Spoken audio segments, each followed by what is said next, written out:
अस्सलाम वालेकुम रहमतुल्लाहि बरकातहू। प्यारे दोस्तों, आज हम अल्लाह तबारक व तआला के प्यारे नबी मोहम्मद सल्लल्लाहु अलैहि वसल्लम के बचपन के बकरी चराने के बहुत ही खूबसूरत वाक़यों के बारे में बताने जा रहे हैं,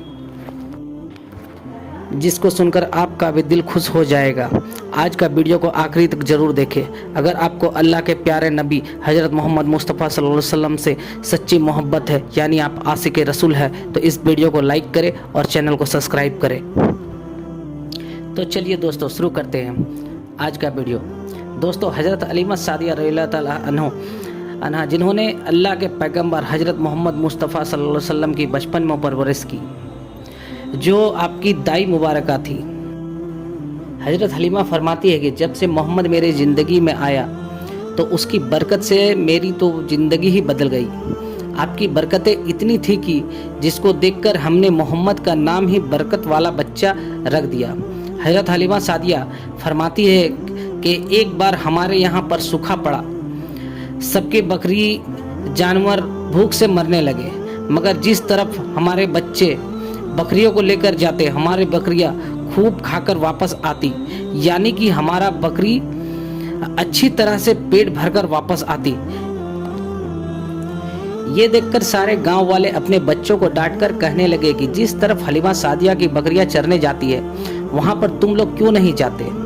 उसके बाद गांव के दूसरे बच्चे भी अपने बकरियों को लेकर हलीमा सादिया की बकरियों के साथ ले जाने लगे। अब सब लोगों की बकरियां साथ साथ चरने लगी, यानी हलीमा की बकरियां और गांव वालों को बकरियां साथ में चरने लगी। मगर ये देखकर गांव वाले हैरान रह गए कि सब बकरियां साथ में चर रहे हैं, लेकिन हलीमा की बकरियों का पेट तो भर रहा है और बाकी की बकरियां भूखी रह रही है।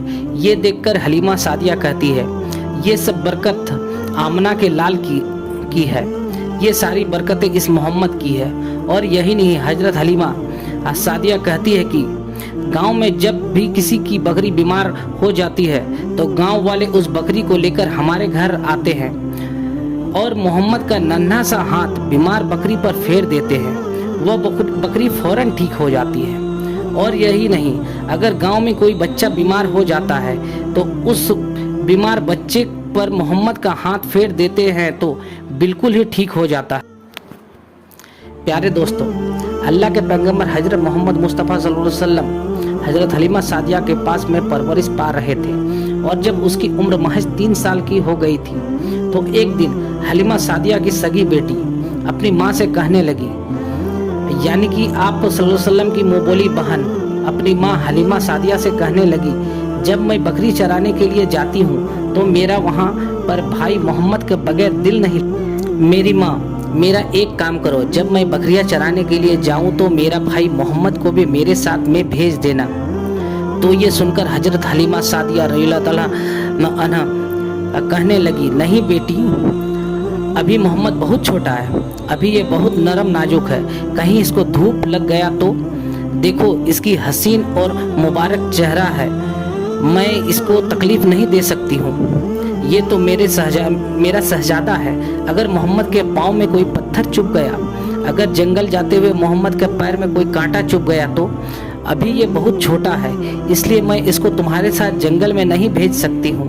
जंगल में जानवर इसको तकलीफ पहुँचाएंगे, वो इसको मुशक्कत में डाल देंगे। यह सुनकर हजरत हलीमा सादिया की बेटी कहने लगी, ए माँ, तुम धूप की बात करती हो, जब मैं कभी भाई मोहम्मद के साथ बाहर जाती हूँ तो आसमान से बादल आकर हम पर साया करता है। और अम्मी जान, तुम जंगल में जानवर की बात करती हो, तुम सुनो, जंगल के जानवर भाई मोहम्मद के मुंह को चूमते हैं, इसको सजदा करते हैं। और यही नहीं, जब भी हम भाई मोहम्मद के साथ बकरियां चराने के लिए जाते हैं तो हमारे सब काम आसान हो जाते हैं, हमारी बकरियां भी इधर उधर नहीं जाती। जब हजरत हलीमा सादिया की बेटी बार बार इसरार करने लगी तो हजरत हलीमा सादिया ने इजाज़त दे दी। इसके बाद दूसरे दिन अल्लाह के नबी मोहम्मद मुस्तफ़ा सल्लल्लाहु अलैहि वसल्लम अपनी बहन के साथ बकरी को लेकर जंगल में चराने के लिए निकल पड़े।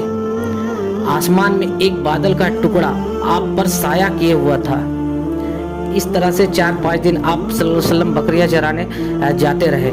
एक दिन हजरत हलीमा ने आपको रोक दिया और कहने लगी, बेटा मोहम्मद, आज के बाद तुम बकरियां चराने के लिए नहीं जाओगे, क्योंकि अब मैं तुम्हें और तकलीफ नहीं दे सकती। मेरा बेटा, मुझे तुमसे बहुत मोहब्बत है। एक तो मुझे तुम्हारी ये दूरी बर्दाश्त नहीं होती है। तुम मेरे पास बहुत ही अजीज अमानत हो, इसलिए आज से तुम बकरियां चराने के लिए नहीं जाओगे, तुम अब घर में ही रहोगे। इस तरह से हजरत हलीमा सादिया ने पैगंबर हजरत मोहम्मद सल्लल्लाहु अलैहि वसल्लम को बकरियां चराने से रोक दिया। फिर आप अपनी बहन के साथ जंगल में एक दिन नहीं गए, इसके बाद दूसरे दिन भी नहीं गए। इस तरह आप सल्लल्लाहु अलैहि वसल्लम ने 3 दिन तक बकरियां चराने के लिए जंगल में नहीं गए। तो तीसरे दिन हजरत हलीमा ने देखा कि उसकी बेटी रोती हुए उसके घर आई। ये देखकर दाई हलीमा ने पूछा, आए मेरी बेटी, क्या हुआ, क्यों रो रही हो? तो बेटी कहने लगी, अम्मा, हमारी एक बकरी को जंगल में एक भेड़िया उठाकर ले गया है। जब दाई हलीमा ने अपने बेटी के मुंह से ये सुना तो हलीमा के आंख से आंसू आ गए। जब अल्लाह के नबी ने अपने माँ के आंख में आंसू देखा तो वो भी रोने लगे, क्योंकि आपका दिल बचपन से ही बड़ा नरम था, किसी का भी दुख आपसे बर्दाश्त नहीं होता था। और आप दाई हलीमा तो आपकी वालिदा मोहतरमा थी। फिर आप सल्लल्लाहु अलैहि वसल्लम, जान आप रोती क्यों हैं? हलीमा सादिया कहने लगी, बेटा मोहम्मद, हमारा एक बकरी जंगल में एक भेड़िया उठाकर ले गया है, पता नहीं अब वो हमारी बकरी के साथ क्या करेगा। ये सुनकर अल्लाह के प्यारे नबी सल्लल्लाहु अलैहि वसल्लम ने फरमाया, आप रोना बंद करें, हम हमारी बकरी को अभी वापस लेकर आते हैं। ये बात सुनकर अम्मा हलीमा सादिया कहने लगी, नहीं मेरे बेटे, आप जंगल में मत जाना, भेड़िया खतरनाक होता है, वो कहीं पर आपको नुकसान ना पहुंचा दे।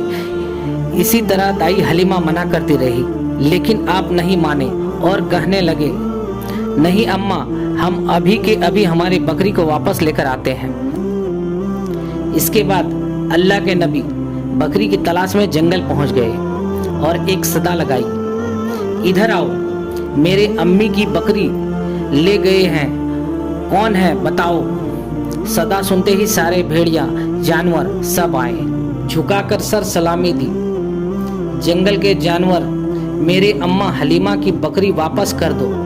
बस आप सल्लल्लाहु अलैहि वसल्लम को इतना ही फरमाना था कि जंगल के तमाम जानवर बकरी को साथ लिए दौड़ते हुए आए, उनके कदमों में झुककर सलामी देने लगे।